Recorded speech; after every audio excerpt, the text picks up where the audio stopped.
មូលហេតុដែលខ្ញុំចាប់ដើមដាំដោះដំណាំក្រងស្វានេះដោយសារខ្ញុំបានទៅមើលនៅខេត្តបាត់ដំបងហើយបានចូលរួមកម្មវិធីផ្សព្វផ្សាយរបស់ខាងក្រុមការងារកាស៊ីតដោយសារតែពីមុនមកខ្ញុំធ្លាប់តែលើតាមទីតាមការផ្សព្វផ្សាយរបស់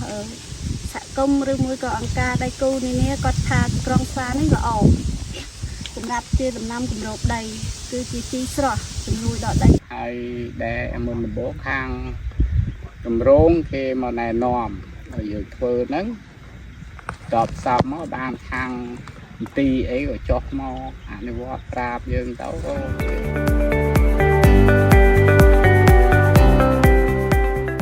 ដោយសារតែនេះខ្ញុំឃើញអត្ថប្រយោជន៍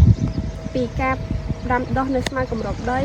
វាផ្ដល់ប្រយោជន៍ជីជាតិដល់ដីកាត់បន្ថយការចំណាយកាត់បន្ថយការប្រើជីគីមីនិងខានទិន្នផលបានល្អខ្ញុំមើលទៅឃើញថាផលប្រយោជន៍ច្រើនបាទសម្រាប់ប្រយោជន៍នៃស្មៅគម្របដីនេះទីមួយគឺធ្វើឲ្យដីធូរបាទហើយកើនជីជាតិដីបាទនិងដាំដំណាំបានទិន្នផលខ្ពស់ចង់ពិសោធន៍មើលតើបិធូដីអត់ហើយដល់កាលណាយើងដាំទៅឃើញទៅបិធូមែន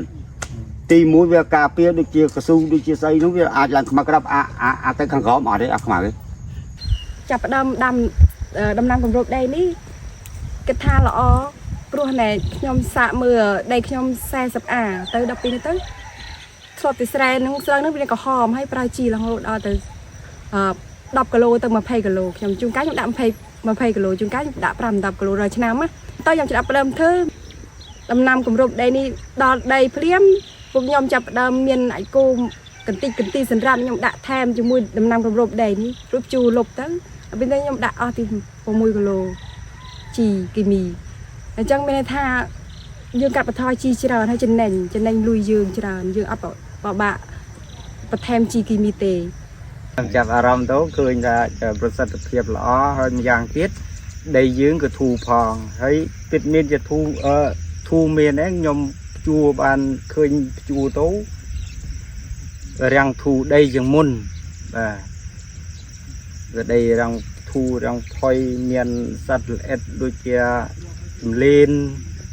បាទក្តាមខ្យងអីឃើញមកដែរបានរយៈពេលជាង10ឆ្នាំហើយតែទិន្នផលនៃដីនេះអត់ធ្វើទៅអត់ដែលអត់បានផលទេបានតិចតួចបំផុតប៉ុន្តែក្នុងឆ្នាំនេះខ្ញុំដាំទីក្រងស្វានេះមើលទៅ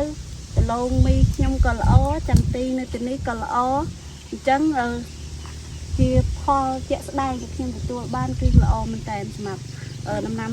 គម្របដីទីក្រងស្វានេះអញ្ចឹង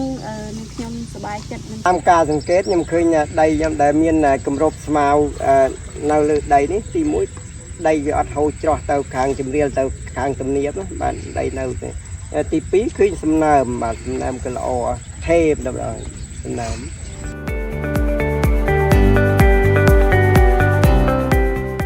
បើយើងដាំសម្រាប់ធ្វើជីវាអត់ជាបញ្ហាទេឲ្យតែមានភ្លៀងយើងដាំទៅវាយើងដល់ពេលរយៈពេល50ថ្ងៃទៅ60ថ្ងៃយើងអាចភ្ជួរលុបនិងបង្កើនជីជាតិ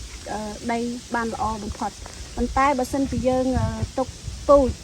រដូវនេះវាភ្លៀងច្រើនដល់ពេលអញ្ចឹងវាមានបញ្ហាសត្វល្អិតតកៅអញ្ចឹងវាអត់សូវបានទិន្នផលទេសម្រាប់ទុកពូជអញ្ចឹងធ្វើឲ្យក្របវាស្វិតវាត្រូវតែទៀងច្រើនតកៅវាស៊ីអញ្ចឹងជាបញ្ហាបើយើងដាំរដូវនេះសម្រាប់ទុកពូជអញ្ចឹងវា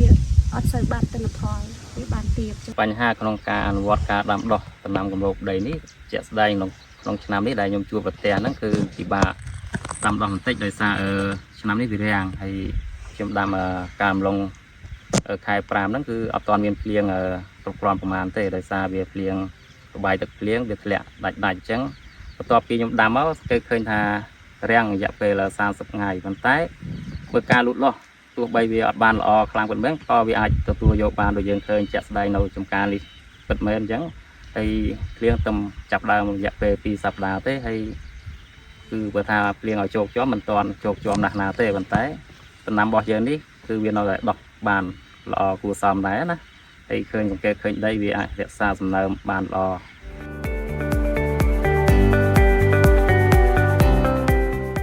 មន្ត្រីចែកទេសនេះគឺសំណុំពរដល់ថ្នាក់ដឹកនាំដែលពាក់ព័ន្ធគឺថាធ្វើយ៉ាងណាជួយផ្សព្វផ្សាយដល់បងប្អូនប្រជាពលរដ្ឋប្រជាកសិករយើងទាំងអស់ឲ្យយល់អំពីសារៈប្រយោជន៍នៃការដាំដុះស្មៅគម្របដីនេះ សហគមន៍ដែរជាការគិតគូររបស់គណៈកម្មការនៅពេលកន្លងមកគឺចង់បានដំណាំទាំងអស់ហ្នឹងហើយយើងផ្សព្វផ្សាយទៅដល់សមាជិកសហគមន៍របស់យើងជាក់ស្ដែងសមាជិកសហគមន៍របស់យើងនៅទីនេះភាគច្រើនគាត់មានដំណាំកសិឧស្សាហកម្មច្រើនដំឡូងមីដែលជាដំណាំគោលនៅក្នុងសហគមន៍របស់យើងអញ្ចឹងយើងដំឡូងមីក្នុងមួយឆ្នាំទៅមួយឆ្នាំយើងដាំដុះវាធ្វើឲ្យដីរបស់យើងខ្សោះនៅជីជាតិដែរអញ្ចឹងជាគោលដៅក៏ដូចជាគោលបំណងរបស់សហគមន៍យើងនឹងពង្រីកនៅការដាំដុះនៅចង្ក្រងស្វានេះទៅដល់ពួកគាត់បន្ថែមទៀតដើម្បីកែប្រែនៅដីរបស់យើងឲ្យមានជីវជាតិឡើងវិញ យកជីគម្របដីនេះទៅវាមិនខុសបំណងទេគឺដូចដែលខ្ញុំថាឯងខ្ញុំថាដីវារាំងផ្លែកជាងមុនខ្ញុំទៅធ្វើឆ្នាំនេះផងខ្ញុំជួទៅគឺថាប្រសិទ្ធភាពដូចថាវារាំងធូរវាអត់ក្រាប់ណែនដូចកាលពីយើងមិនទាន់ដាក់ហើយជីគម្របដីនេះទេក៏សូមឲ្យមិត្តកសិករទាំងអស់ហើយសហការជាមួយលោកនៃភូមិក៏ដូចជួយឲ្យស្នើគាត់បាទស្នើសុំពីកសិកម្មមកដើម្បីយកជីមកព្រោះលើស្រីយើងគឺមិនខុសទេបាទ សម្រាប់ខ្ញុំផ្ទាល់ខ្ញុំត្រូវទុកពូជសម្រាប់ឆ្នាំក្រោយដល់ឆ្នាំតទៅមុខទៀតហើយខ្ញុំត្រូវទុកពូជសម្រាប់ខ្លួនឯងហើយខ្ញុំនឹងចែកចាយដល់សមាជិកកសិករនៅចិត្តនឹងបន្ថែមទៀតដើម្បីឲ្យគាត់បានទទួលទិន្នផលកើនជីវជាតិដីដូចដីរបស់ខ្ញុំដែរខ្ញុំសូមសំណូមពរដល់មន្ទីរកសិកម្មក្រសួងកសិកម្មនិងសម្ព័ន្ធកសិកម្មនិងមន្ទីរកសិកម្មខេត្តប៉ៃលិនជួយផ្សព្វផ្សាយដល់ប្រជាកសិករទូទាំងប្រទេសដើម្បីងាកមកការដាំដុះស្មៅគម្របដីដើម្បីជួយកែប្រែដីឲ្យមានជីវជាតិល្អ សូមឲ្យសម្ព័ន្ធកសិកម្មមេត្តាជួយផ្ដល់ឲ្យដល់គ្រាប់ពូជដល់កសិករដែលនៅជិតសហគមន៍នេះគោលដៅផ្សេងដែលគាត់អត់ទាន់មានលទ្ធភាពផលិត ឲ្យប្រជាជនទាំងអស់ក្នុងគ្នាដាំទៅល្អព្រោះដីយើងដល់ទៅឥឡូវពីយើងដាំទៅមើលឃើញដំណាំនេះគ្របលើដីអត់ទៅមានស្មៅទេជាក់ស្ដែងស្មៅវារៀបអស់ហើយវាចាញ់ដំណាំគម្របដីនេះ